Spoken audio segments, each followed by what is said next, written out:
김윤경의 생생경제. 안녕하세요. 김윤경입니다. 연금 적자 진짜 심각하게 생각해야겠습니다. 오는 2060년이면요. 국민연금과 공무원 연금 등 4대 공적연금이 모두 바닥난다고 합니다.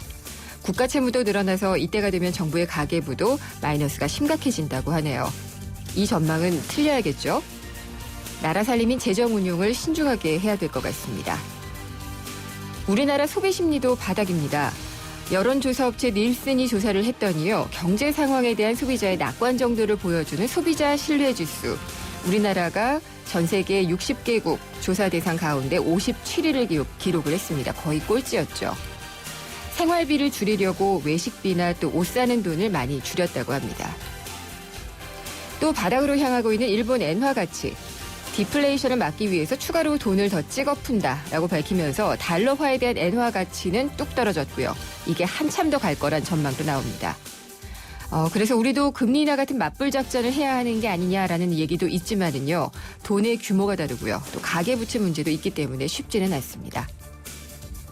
김윤경이 뽑은 오늘의 생생 키워드 바닥입니다.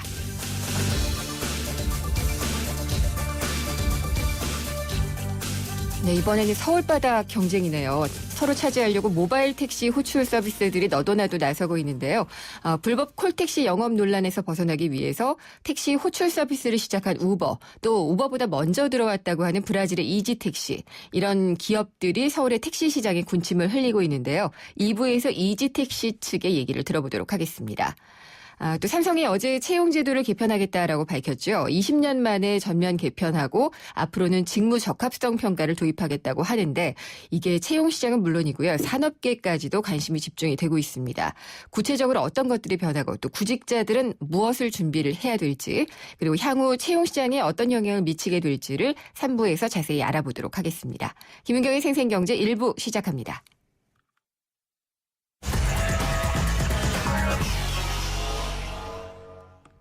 네, 오늘 증시 알아보겠습니다. 유안타증권 선능력 지점의 박진희 차장입니다. 안녕하십니까? 네, 안녕하세요. 네, 오늘 시장 어땠나요? 네, 오늘 상당히 변동폭이 많이 컸습니다. 예.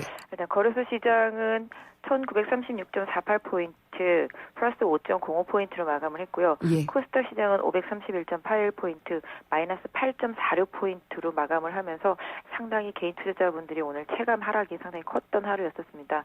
반대로 거래소 시장 같은 경우는 기관이 1,600억대의 매수를 하면서 프로그램 매수가 대부분이었긴 하지만 전체적으로 낙폭과대주 중심으로 한 반등이 좀 나타나는 모습을 보였고요.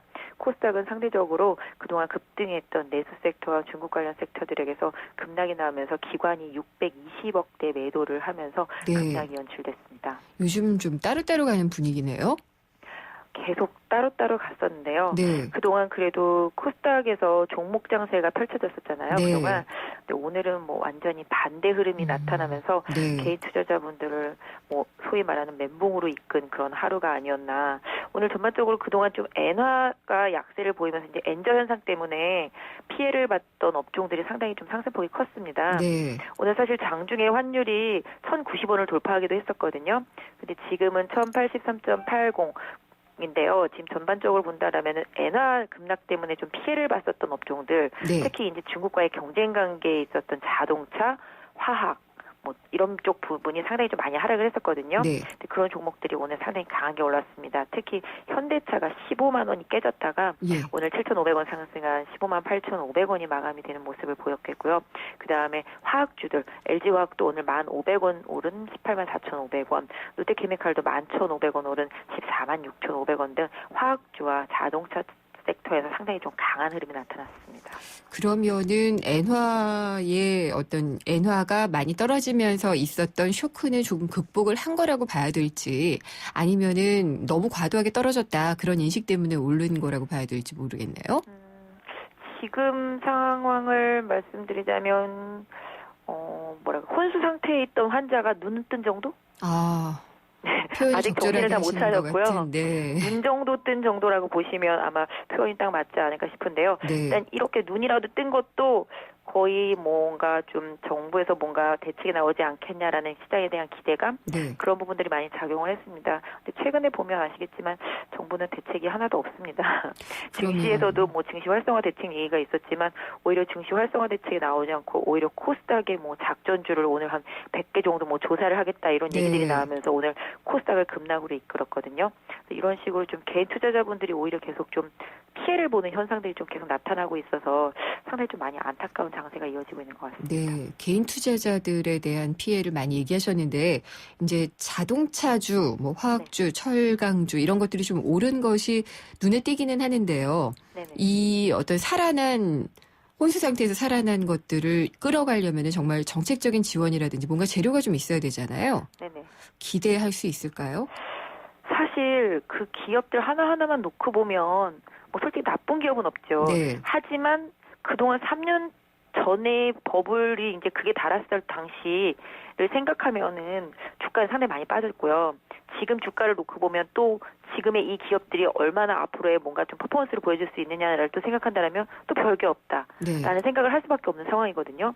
하지만 그럼에도 불구하고 극과 극으로 흘렀던 시장의 흐름은 어느 정도 그 극과 극을 좀 좁혀드는 그런 현상들이 좀 이어질 수 있겠다라는 생각도 해볼 수 있는 것이 그동안 코스닥과 중소형 개별주, 뭐 거래소에서도 내수 섹터가 되겠죠. 네. 중국 관련한 힘을 얻어서 이제 정말로 터보 엔진을 달고 달렸던 그런 종목들이 예.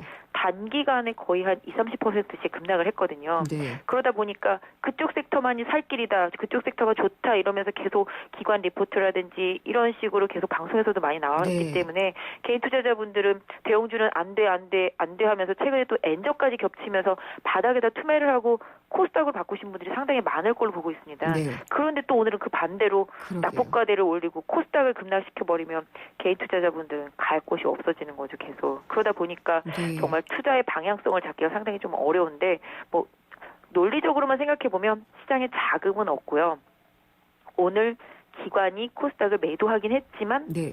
분명히 또 돌아올 거라고 보고 있습니다. 개인적으로는. 네. 왜냐하면 기관이 자금이 바탕이 돼야지만 거래소의 대형주들을 살 여력이 있는데 그렇죠. 지금은 싸다라는 논리 때문에 그동안 공매도를 했던 종목이라면은 밑에서 쇼크버린 성격의 저점 매수는 일정 부분 감행할 수 있겠지만 그 기업 자체를 앞으로의 실적을 보면서 강하게 들어오기에는 네. 부담스러운 상황이거든요. 특히 이걸 반전시키기 위해서는 외국인들의 자금이 계속 들어와 줘야 되는데 일본에서 지금 계속 이제 엔저를 바탕으로 해서 공격을 감행해 네. 오고 있기 때문에 외국인들이 과연 어떤 선택을 할 것이냐 예. 그것이 상당히 중요하고 그런 외국인들의 선택을 만들어내기 위해 우리나라 정부가 어떤 환율 정책을 쓸 것이냐 네. 친기업적인 정책을 쓸 것이냐 이런 부분들이 외국인들의 선택을 좌우하지 않을까 생각을 하고 있습니다. 알겠습니다. 잘 들었습니다. 감사합니다. 네, 감사합니다. 유한타증권 선능력 지점의 박진희 차장이었습니다.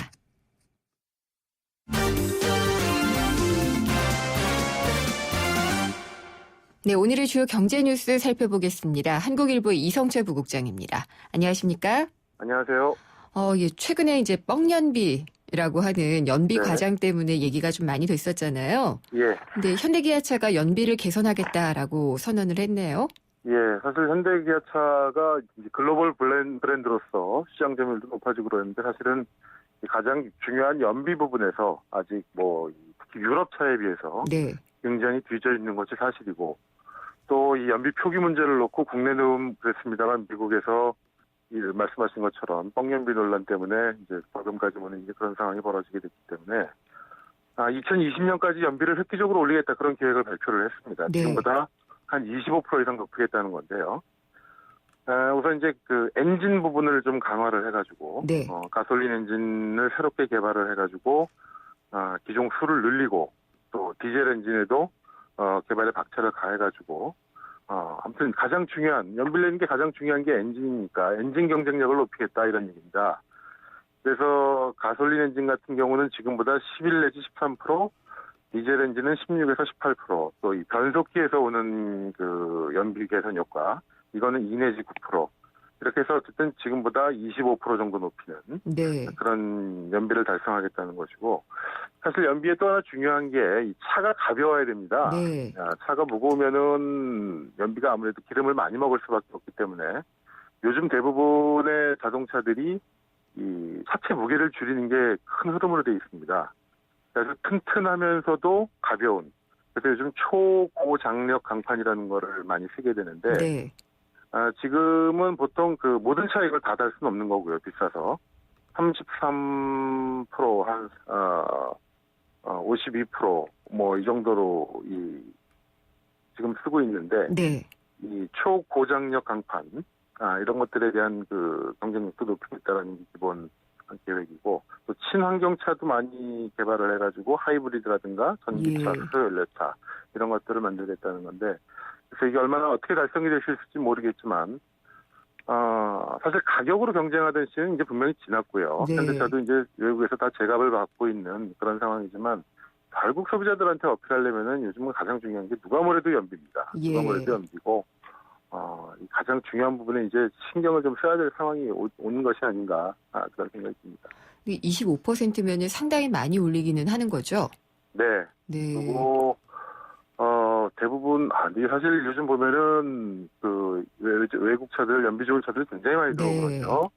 그리고 조금 차값이 비싸더라도 이제는 아예 하이브리드를 쓰겠다 이런 분들도 많고 하기 때문에 사실은 이제는 연비에 대한 확실한 경쟁력을 갖추지 못하면은 버티기가 어려운 그런 구조가 됐습니다. 알겠습니다. 정말 바닥이 어딘지를 모르겠는 게 이제 엔화 가치거든요. 네. 너무 많이 떨어져서 지금 이제 달러 엔 환율은 지금 115엔 오늘 돌파한 것 같고요. 네. 이렇게 되면은 달러 값은 더 오르고 엔은 떨어져서 120까지도 간다. 뭐 이런 얘기도 나오더라고요. 네, 그렇습니다. 이 지난주에 일본 중앙은행이 깜짝 양적 완화 계획을 발표를 했었죠. 그래서 뭐 세계금융시장이 휘청하고 엔저가 굉장히 빠르게 가속화되고 있는데 지금 투자은행들 전망치 나오는 거 보면은 내년이면은 달러당 120엔까지 올라간다. 네. 이런 지금 전망들이 나오고 있습니다. JP모건 같은 경우에 내년 3분기 엔달러 환율 전망치를 종전에 110엔 정도로 봤는데 이건 이미 깨진 상태니까 120엔까지 지금 상향 조정을 했고요.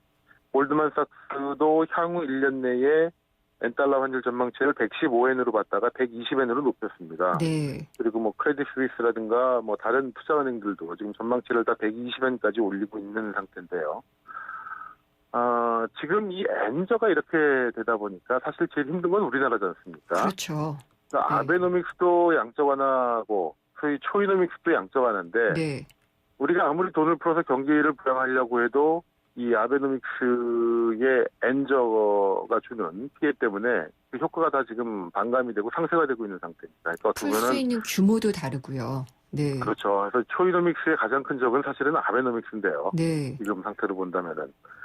그래서 우리로서는 그렇다고 이걸 뭐 억지로 못하게 할 수는 없고, 그래서 일단은 오는 15일부터 16일 사이에 G20 정상회의에서 이 문제를 좀 제기를 하자. 네. 그래서 일본이 일본만의 정책이 아니라 이게 결국 주변국에 피해를 주는 거고 요즘 네. 그래서 이 주변 궁핍화라는 이제 표현도 많이 나오고 있는데 네.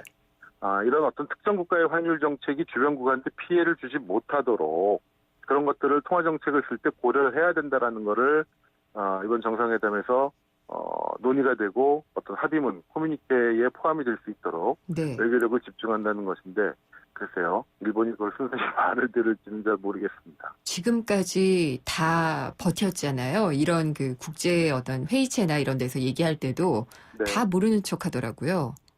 사실은 지금의 엔저는 미국이 어느 정도 용인하고 있는 부분이 분명히 있는 거고요. 그러니까 가능하겠죠? 그렇습니다. 네. 이 일본의 경제 성장이라는 게 궁극적으로 세계 경제 회복. 지금은 왜냐하면 미국 혼자 모든 짐을 떠안고 있는 그런 네. 양상이기 때문에 미국 입장에서는 세계 경제 회복에 좀 짐을 덜기 위해서라도 일본 경제를 좀 끌어올려야 되겠다라는 생각을 가지고 있고 그런 점에서 이 지금의 엔화 약세를 미국이 용인하고 있는 부분들이 분명히 있습니다. 근데 문제는 그 피해가 네. 특히 우리나라한테 가중이 되고 있다는 게 제일 큰 문제죠. 이럴 때 중국이 우리 좀 편들어주면 좋을 것 같아요. 글쎄요, 근데 중국이 편들어줄 방법이 있나 모르겠어요. 아니, 사실은 이런 부분에 있어서는 역사 문제도 그렇고요. 네. 이 환율 문제도 사실 중국이 같이 편들어주면은 굉장히 좋은 그 모양새로 힘을 가질 수 있는데 미국의 존재가 또 있기 때문에 쉽지 않은 것 같아요. 답을 안 하시는군요. 네. 국내 물가도 바닥이에요. 네, 올해도 네. 지금 1%대가 올 것 같습니다. 계속. 네. 10월 소비자 물가 상승률이 1.2%였는데요. 4개월 네. 만에 반등을 하긴 했습니다만 네. 어쨌든 2012년 11월 이후 지금 24개월째 1%대 행진이고요. 11월, 12월 전망치 감안하더라도 뭐 올해 작년에 이어서 올해도 연간 소비자 물가 상승률이 1%대에 머물 것 같은데 네. 자꾸 이제 물가 상승률이 너무 낮다 보니까 일각에서 이제 디플레이션에 대한 우려가 있는데 물론 디플레이션은 제가 보기에는 좀 약간 어불성설이 있고요. 네. 어쨌든 경제가 3% 이상 성장을 하고 있는 상태인데 이거를 이제 디플레로 얘기하기는 좀 어려운데 다만 디플레이션은 아니라 하더라도 소비자 물가 상승률이 이렇게 낮다는 거는 물론 국제 유가가 낮고 뭐 여러 가지 자산 가격이 낮은 측면도 있겠습니다만 근본적으로는 그만큼 내수가 부진하다는 얘기거든요. 네. 그리고 이 내수 부진이 디플레이션까지는 아니더라도 꽤 길어지고 있기 때문에 사실은 이 소비자 물가 상승률은 사실 결코 반가운 저물가는 아니라고 네. 볼 수가 있겠죠. 그래서 한간에는 이렇기 때문에 환율을 생각하지 않고 그냥 금리 인하를 더 해야 된다, 돈을 더 풀어야 된다 이런 얘기도 하는데 그건 어떻게 보세요? 글쎄요. 이제 뭐 아직 2%니까 더 낮출 수 있는 여력은 분명히 있긴 있겠죠. 네. 근데 지금 아시는 것처럼 돈을 푸는 것이 경기 부양에 처음에 2.5에서 한 번, 두 번 내릴 때는 어떤 심리 효과 같은 거를 기대할 수 있었고 네. 근데 다만 이것이 실질적으로 경기 부양 효과를 낼 것이냐면 굉장히 회의적이고요. 오히려 지금 누차 말씀드렸지만 가계부채 이 대출 부분이 큰 하나의 뇌관으로 남아있는 상태에서 대출을 촉진하는 결과적으로 그런 결과를 빚을 수 있기 때문에 추가적인 금리 인하는 조금 신중해야 되는 것이 아닐까 개인적인 생각입니다. 네, 잘 들어봤습니다. 감사합니다. 네. 한국일보의 이성철 부국장이었습니다.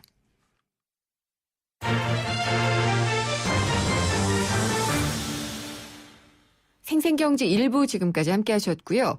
모바일 택시 호출 서비스 시장이 커지고 있습니다. 이게 그러니까 스마트폰 같은 걸로 택시를 부르는 서비스인 거죠.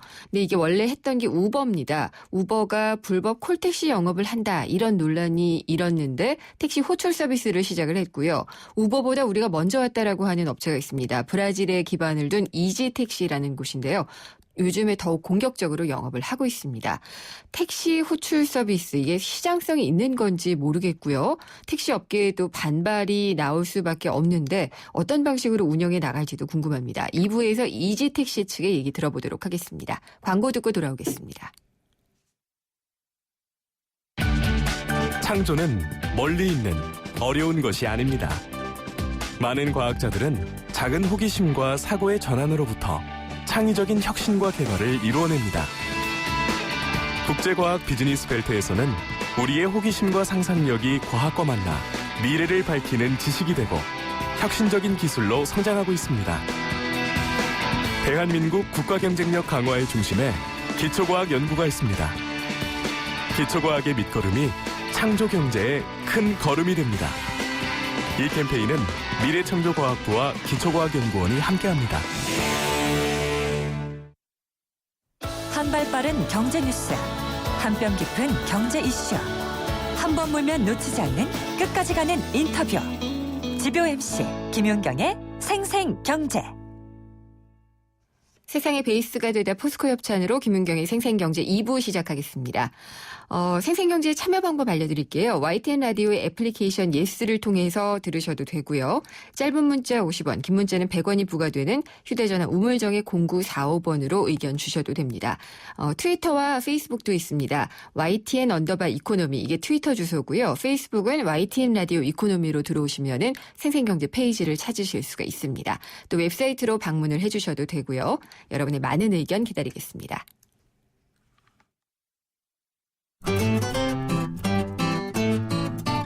생생경제를 다양하게 만나는 방법. YTN 라디오 앱 예스와 웹사이트 김윤경의 생생경제 또는 트위터 YTN_이코노미로 실시간 듣기와 다시 듣기를 하실 수 있고 방송 내용에 대한 문의와 의견을 주실 수 있습니다.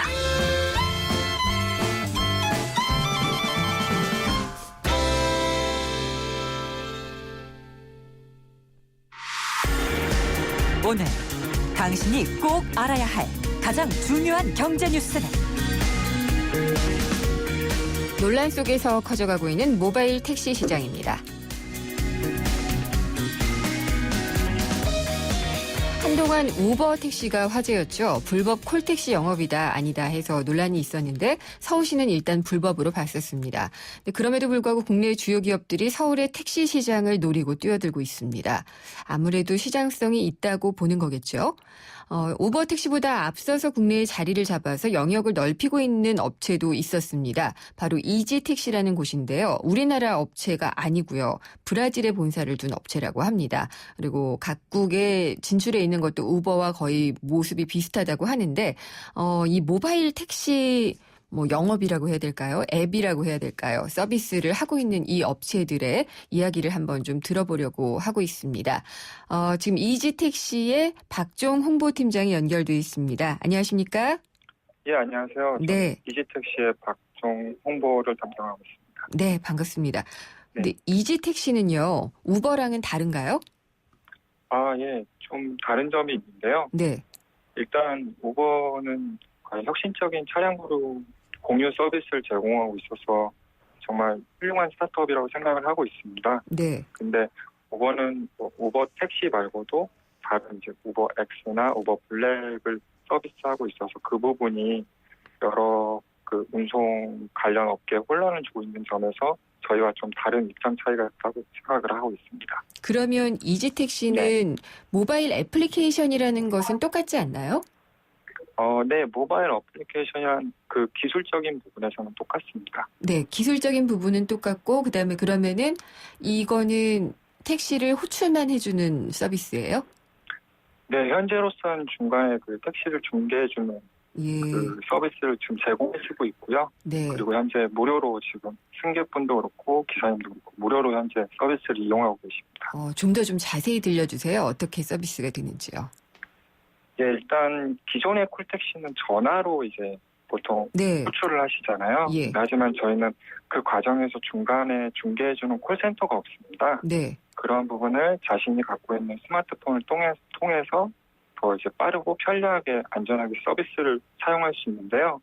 더 자세히 말씀드리자면 자신의 승객분이 자신의 스마트폰으로 이제 GPS를 먼저 켜놓으신 상태에서 목적지를 입력하시면 바로 택시 호출이 가능하고요. 네. 그러면 그 위치를 기반으로 주변에 가까이 계시는 이지택시 기사님이 그 호출을 바로 이제 접수를 하십니다. 네. 그러면 바로 접수가 되자마자 택시 기사님과 승객이 1대1로 바로 연결이 됩니다. 그러면은 이 택시들이 여기에 회원으로 가입을 하고 있어야지 되는 거죠? 네, 그렇습니다. 승객분도 그렇고요. 택시 기사님도 두 분 다 가입이 돼 있어야 됩니다. 네. 근데 저는 그걸 잘 모르겠는 게 우버랑 완전히 다른 것 같지는 않거든요? 결정적인 약간 차이점이 있는 거는 우버 같은 경우는 이제 그 차량 가지고 이제 그러니까 차량을 공유하는 서비스를 하고 있는데요. 예. 우버가 차량을 공유하는 부분에 있어서 현재 이제 운송법에 좀 걸리는 부분이 있습니다. 어떻게 예, 걸리죠? 예. 예를 들면 렌터카 같은 이제 기존의 업체 같은 경우에는 운전 기사님을 따로 둘 수가 없거든요. 네. 어떻게 보면 사업자를 내신 분에 한해서만 택시나 그런 이제 법인 택시 회사를 내서 개인 택시나 법인 택시 회사를 내서 지금 이제 영업 활동을 하고 계시는데 네. 그분들이 이제 계속 어떻게 보면 고수익은 아니지만 꾸준히 이제 열심히 일을 하셔서 수익을 나름 내시고 계시는데 예. 그 부분은 어떻게 보면 택시 자격증을 받을 수 있다는 것 자체가 어떻게 보면 이미 행정관에서 다 이제 신원 조회도 해보고 하거든요. 네. 근데 우버에서의 약간 좀 서울시나 그런 부분이 안 좋게 부딪히는 부분이 어떠한 특정 개인이 아무나 이제 등록이 되면 네. 가입이 우버 기사로 등록이 되면 이제 아무래도 확실한 보장을 못 받는 부분이 좀 약간 있고요. 택시 면허가 없다는 그런 얘기시죠? 예, 아무래도 그 면허를 발급받는 데 있어서는 또 각 행정부처에서 네. 관할된 부서에서 그 기사님을 그러니까 기사 자격증을 주기 위해서 걸치는 절차가 있는데 네.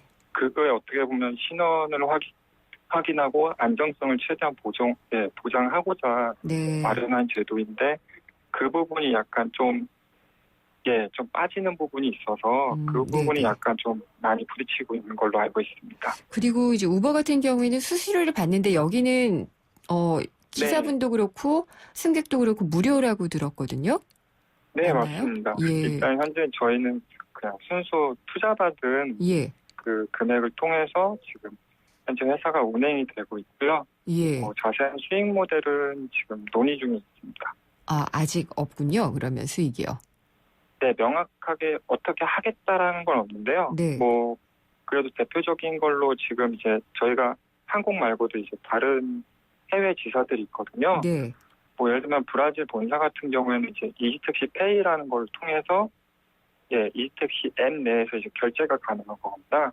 네. 그것을 통해서 이제 그 결제 시스템을 지금 현재 도입을 한 상황이고요. 어떤 결제요? 택시 요금 결제요? 아니면 네, 요금 결제. 요금 결제. 네. 네. 그리고 저희는 또 별도로 이지택시 프로하고 코퍼레이트 버전이 있습니다. 예. 그게 이제 각각 어떤 B2C가 아니라 B2B를 위한 그런 약간 서비스를 이제 준비하고 지금 출시를 예정을 잡고 있습니다. 그러면은 이지택시 코리아는 언제부터 시작하신 거예요? 네, 저희는 2012년 11월부터 시작을 했습니다. 꽤 오래됐군요. 그러면은 전국적으로 하고 계시나요? 전국을 다 하고 있진 않은데요. 네. 아직까지는 수도권하고요. 예. 그리고 광주, 여수 이렇게 네. 세 군데가 있습니다.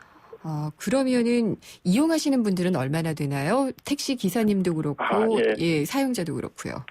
솔직히 정확한 약간 수치는 네. 현재 글로벌 본사 지침 때문에 밝힐 수가 없어서 그래요? 그 점은 좀 죄송합니다. 네. 근데 확실한 거는 서비스 저희가 이제 12년부터 시작을 해서 지금까지 확실하게 계속 성장을 하고 있었고요. 네. 그리고 그 성장이 어떻게 보면 지금 현재 이제 다른 플랫폼 기업들, 거기서도 이제 콜택시 앱을 이제 준비하고 있고 네. 올해나 내년 초에 계속 이제 서비스를 하겠다라는 걸 보면은 여기 현재 시장에 대한 가치가 얼만큼이다라고 그러니까 명확한 금액을 그 누구도 얘기를 못 하고 있지만 네. 확실한 시장성은 일단 가지고 있는 상황입니다.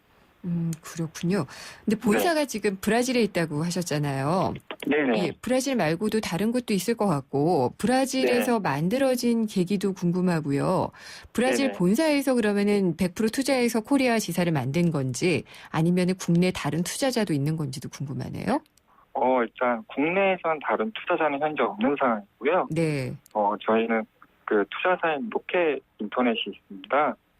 로켓 인터넷이 주로 이제 투자를 유치를 하고 있고요. 저희는 네. 투자된 금액을 갖고, 그러니까 이지택시 본사 브라질에서 이제 그 투자된 금액을 받죠. 그 받은 걸 가지고 각 지사에 이제 네. 어느 정도 배분을 해야 된다 할까요? 네. 그렇게 해서 이제 그 배분하는 금액을 갖고 각 지사에서 운영을 하고 있는 겁니다. 어디 진출해 있어요? 이지택시요? 네. 이지택시는 지금 33개국인데요. 네. 주로 이제 남미권하고 그리고 아프리카에 있고요. 그리고 동남아시아, 그리고 동남아시아 중에 지금 한국도 역시 동남아시아는 아니지만 한국도 역시 진출이 돼 있는 상황이고요. 네. 도시로 치자면 170개 도시가 지금 서비스를 하고 있습니다. 지금 택시 운전하시는 분이 연락을 주셨는데 문자를 주셨는데 3704님인데요. 개인 택시 하고 있는 사람입니다. 이지택시에 제 차량을 등록해서 이용하려면은 개인은 어떤 것을 해야 되나요? 어플리케이션만 다운받아서 등록만 하면 되는 건가요? 라고 질문을 주셨거든요. 네, 맞습니다. 어플리케이션만 다운로드 받으시면 되고요. 네. 그리고 받은 다음에 저희가 다운받고 회원가입을 바로 한다고 해서 바로 사용하실 수 있는 게 아닙니다. 왜냐하면은 저희가 막 개별적으로 신원조사는 못해도 그 택시기사님께서 가입 요청을 해주시면 앱 내에서 가입 요청이 가능하거든요. 네. 그러면 저희가 이제 가입 안내 문자를 보내드립니다. 네. 그러면 거기에 대해서 정보를 입력을 해주시면 저희는 이제 그 정보를 바탕으로 이제 기사님이랑 이제 맞다면은 바로 이제 서비스를 이용하실 수 있도록 다시 또 안내를 전화나 아니면 저희가 가까운 곳에 계시면 찾아가서 안내를 해드리고 합니다. 네, 그러면은 아까 그 브라질에서는 네. 이지택시 페이라는 게 있다고 말씀을 하셔서 그걸로 네네. 이제 결제를 하게 하는 단말기를 아마 장착을 하는 것 같은데 그걸 통해서 브라질 본사는 네. 그러면은 수익을 내고 있는 건가요? 일단은 지금 활성화시키는 데 더 집중을 하고 있고요. 네, 네. 브라질 말고도 다른 이제 남게 칠레, 멕시코, 페루에서도 지금 쓰고 있거든요. 네. 네. 우리는 아직 아니고요. 예, 왜냐하면 이게 각 지사별로 왜 택시 시장 환경 차이가 좀 많이 나서요. 네, 그래서 한국에는 바로 지금 적용을 하지 못한 상황입니다. 예, 그래서 별도 장비를 통해서 뭔가 결제를 하게 되면 또 그 이제 별도 장비를에 대한 그러니까 부담금이라고 해야 될까요? 예. 예. 왜 예전에 카드기를 맨 처음에 도입했을 네. 때도 되게 엄청 말이 많았던 걸로 기억하는데요. 그렇게 되면 또 별도 장비가 들어가면 택시기사님들이 많이 좀 불편해하실 것 같아서 네, 저희는 그 방향은 정말 최고라고 생각을 한다면 현재 스마트폰 안에서 어떻게 편하게 결제가 될 수 있는지를 네. 현재 많이 지금 각 지사별로 컨퍼런스 콜을 하면서 논의를 하고 있습니다. 그렇군요. 근데 정말 저는 수익이 어디서 날까 궁금한데, 뭐 네네. 어플리케이션을 이용하는 사람들한테 광고를 노출하거나 뭐 이런 방법도 있을 거는 같은데, 그게 네. 그렇게 큰 수익이 나는 부분은 아닐 수도 있다고 생각이 되거든요.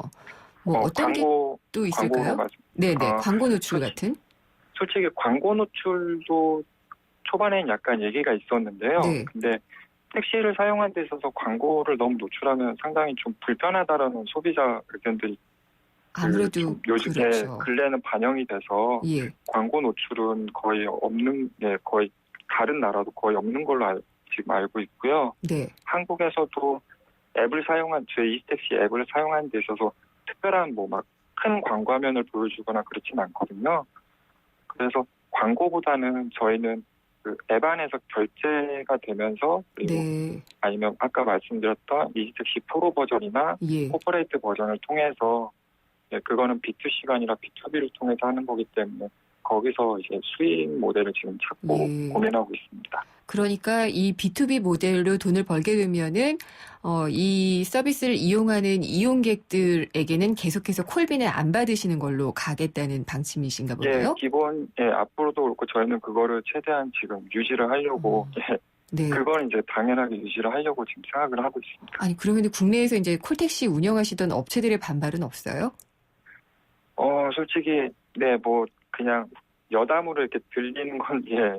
있긴 했는데요. 네. 근데 저희가 일단 서비스를 물론 이제 기업이다 보니까 수익도 찾아야 되고 예. 그리고 수익을 찾는 과정에서 물론 이지택시도 그렇고 뭐 어떤 다른 앱도 그렇고 뭐 뭔가 불편은 조금이든 어떤 부분 일정 부분 있을 거라고 예상을 합니다. 네.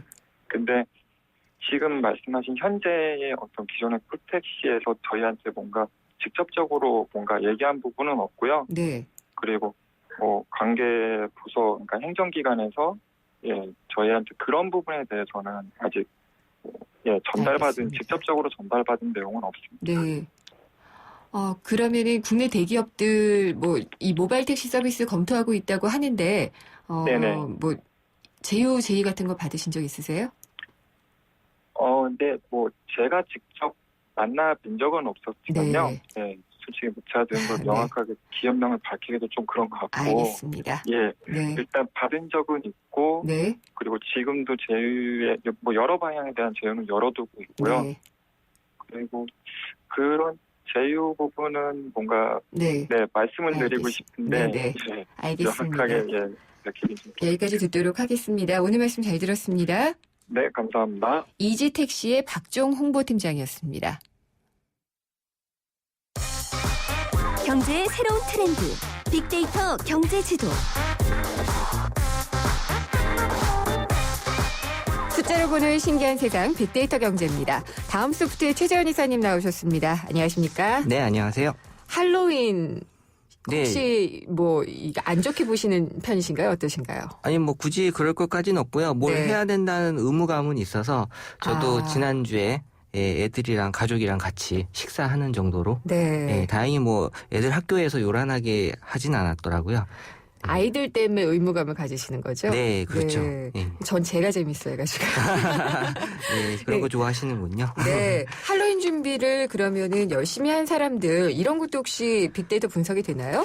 예, 할로윈을 이제 준비하는 가장 열심히 하는 사람은 이제 엄마로 나왔고요. 아, 저 엄마는 엄마인데? 예, 이제 뭐 대충 짐작은 하겠지만 네.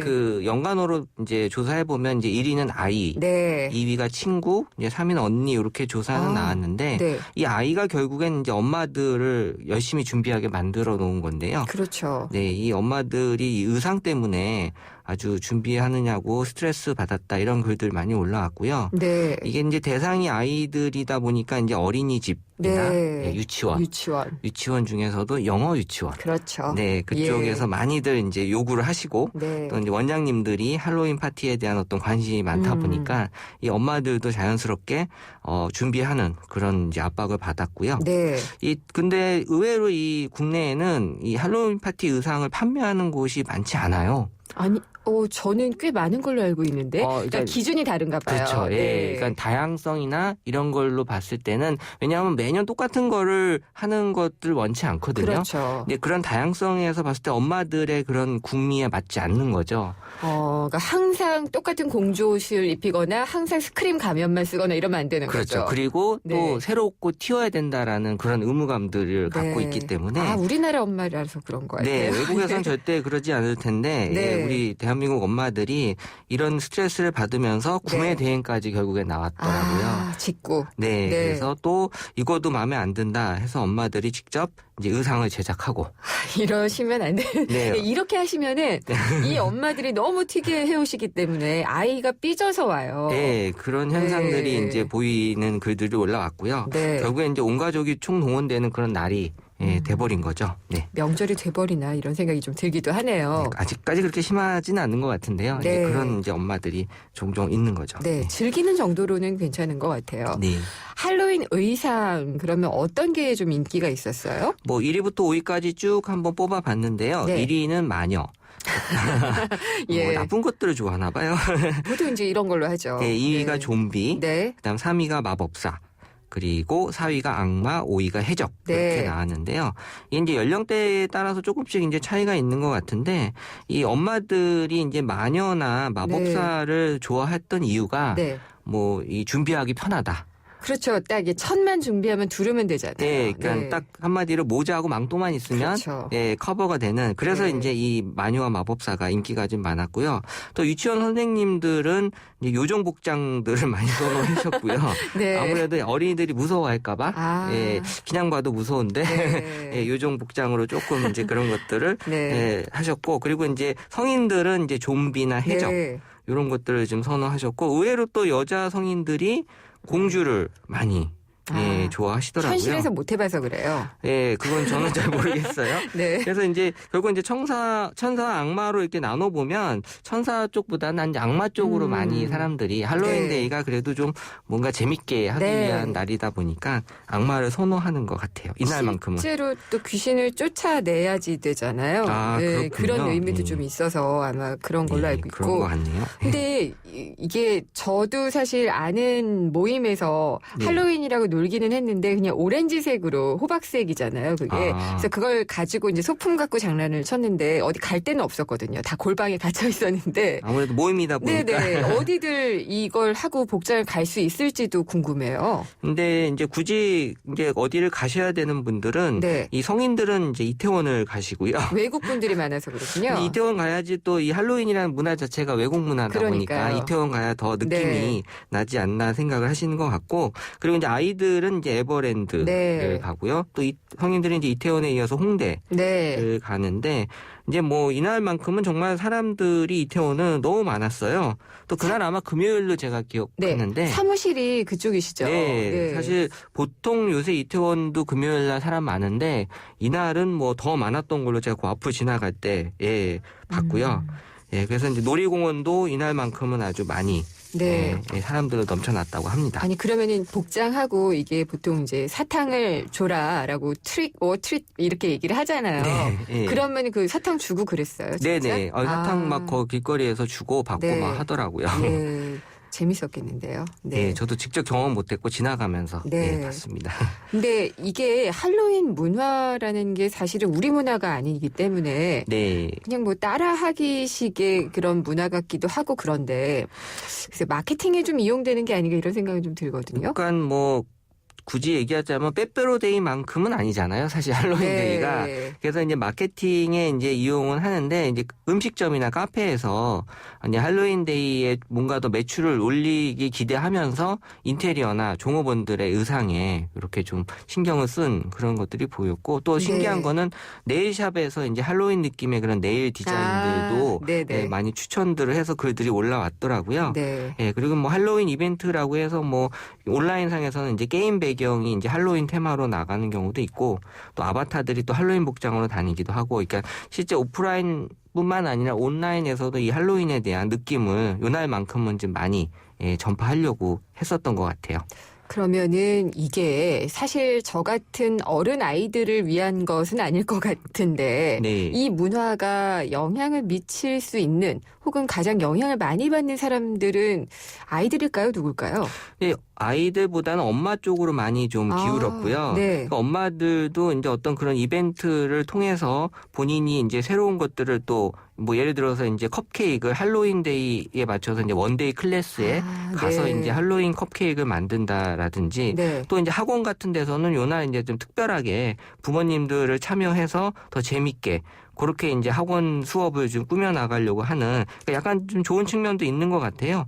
이런 것들이 이제 우리나라의 문화에 맞게 조금 다르게 전파되고 있는 그런 느낌이에요. 네. 근데 어쨌든 최근 몇 년 동안 할로윈이라는 게 예전에는 그냥 외국에서 그걸 한다 이 정도였거든요. 네. 이제 외국 나갔다 온 분들도 많고 이러니까 할로윈에 대한 인식 자체가 굉장히 친근해지는 것 같아요. 네, 아무래도 이게 매년 할로윈에 대한 그런 행사도 많아지고 또 이벤트하는 그런 카페나 음식점들이 많아지다 보니까 사람들도 이제는 거부감이 없고 또 이 아이들이 이제 어린이집이나 이제 유치원에서 거의 의무적으로 하다 보니까 이 이제 보통 이제 인식들이 점점 커지고 있고요. 네. 사실 이 문화가 이제 활용이 되고 있는 게 이제 사탕하고 이제 과자 쪽으로 많이 출시가 되고 겨냥이 되고 있고요.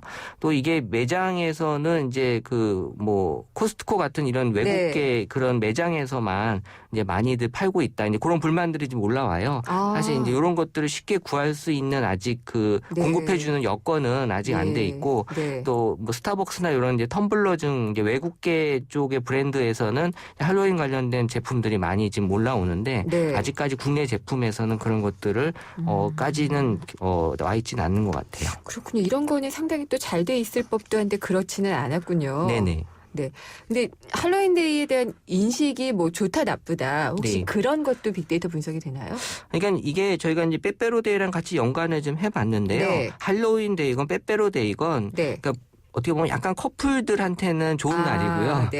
또 반대로 외로운 사람들한테는 다 싫은 날이에요. 이 날이. 뭔가 다 싫어하는 사람들한테는 이제 할로윈데이는 싫은 날인데 사실 이제 할로윈은 어떻게 보면 외국이고 빼빼로데이는 이제 국내잖아요. 또 할로윈은 좀 이렇게 여러 개 어울리는 그런 문화라고 보면 빼빼로데이는 특정인에게 주는 그런 더 커플성이 강한 이제 그게 이제 빼빼로데이고 사실 10월 30일이고 이제 11월 11일이니까 얼마 안 된 상태로 이제 빼빼로데이가 지금 다가오고 있어서 이 좋아하는 사람과 싫어하는 사람들의 그런 표현들이 극명하게 좀 올라오고 있어요. 그게 어떻게 이렇게 반반 갈리나요? 비중은 어떤가요?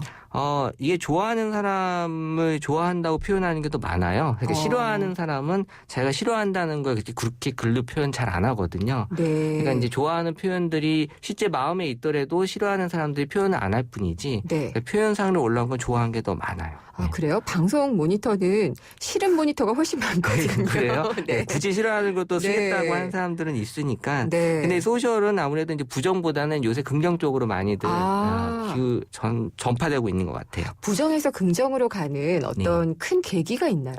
계기보다는 이제 예전에는 이제 뭔가 자기가 튀기 위해서 이제 소셜을 많이 썼거든요. 그래서 내가 뭐 부정을 하고 좀 다르게 얘기해야지 사람들한테 좀 이렇게 보여줄 수 있다고 생각이 되는데 지금 이제 소셜이라는 게 워낙 다들 공감하고 있는 그런 플랫폼이다 보니까 굳이 내가 반대라는 의지를 표명해서 튈 필요가 없다라고 이제 네. 느끼는 경우도 있는 것 같아요. 그렇군요. 근데 할로윈 하면은 아무래도 그 잭 올 랜턴이라고 부르듯 호박등이잖아요. 네네. 그래서 외국에선 진짜 사가지고 이렇게 파갖고 만들고 그러던데 네. 우리나라 호박 판매와는 연관이 혹시 없었나요? 호박 판매로까지 제가 판매를 조사할 수는 없었고요. 네. 그게 이제 호박 관련된 그런 상품들이 네. 매장에 많이 올라온 것들은 저도 봤고 네. 이 글에서도 요런 호박 모양의 그런 것들이 막 찍어서 올려놓으시더라고요. 그러니까 호박이라는 검색어나 연관어는 그다지 있지 네, 않았고요. 그렇진 않았고요. 예, 네. 그런 사진들은 올라왔어요. 예전에 보지 못했던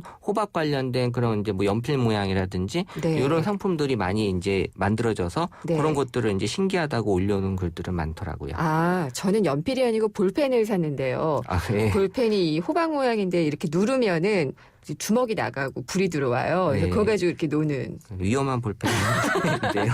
그렇지는 않습니다. 네, 네. 이 할로윈데이 끝나면 이제 다음은 추수감사절과 블랙 프라이데이일 텐데 네. 그것도 혹시 소셜 분석하시나요? 네, 지금 이제 저희가 이거를 분석한 이유가 뭐 네. 발렌타인데이, 화이트데이 해서 다 네. 어떤 그런 연관성을 가지고 어떻게 트렌드가 이루어지고 있는지를 지금 보고 있어서요. 네. 말씀하신 그런 것도 같이 한꺼번에 정리해서 아마 말씀드릴 수 있는 기회가 있을 것 같아요. 네. 그러면은 혹시 이게 연도별로요. 최근 몇 년 동안 할로윈이나 블랙 프라이데이 이런 그 외국의 어떤 날에 대한 네. 그런 것들이 더 많아진다. 뭐 이런 그 통계는 나오죠. 그렇죠. 할로윈데이는 이제 이번에도 저희가 네. 조사했지만 네. 점차적으로 이제 늘어나고 있고 사람들에게 인식이 커지고 있고. 예, 그리고 잘 받아들이고 있고. 네. 예, 같이 참여하고 동참하려고 하고 이런 것들이 이제 할로윈데이에서 많이 보여지고 있었어요. 네, 그것도 중요하게 봤고 저는 긍정의 그 메시지들이 더 많아진다는 부분도 상당히 긍정적으로 보여지네요. 예, 이제 정착이 된 거죠. 이제 네. 소셜이라는 여론도. 예. 알겠습니다. 오늘 말씀 재밌게 잘 들었습니다. 감사합니다. 다음 소프트의 최재원 이사였습니다.